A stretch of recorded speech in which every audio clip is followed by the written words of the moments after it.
Let me share an example of what customer centricity would look like for me in the HR department. We are all customers of the HR department, and they exist to serve us. They help us with payments, with benefits, with wellness, so many different things.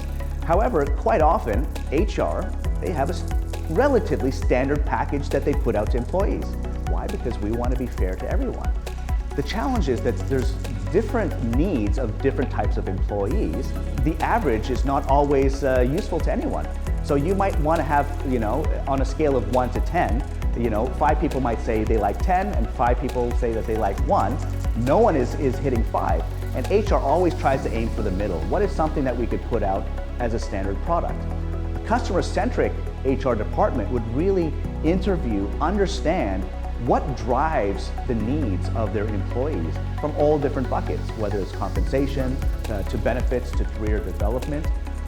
They would really understand what those drivers are and put together the right formulation and carve out different personas that exist within their employees. And these personas are not age-based or seniority-based or gender-based. Those are all superficial.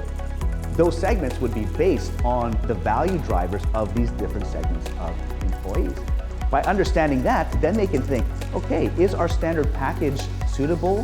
Which segment is it really suitable for? And which ones do we need to really adapt for because our standard package is way off the ball? That would be a much more customer-centric approach from the HR department to live customer centricity.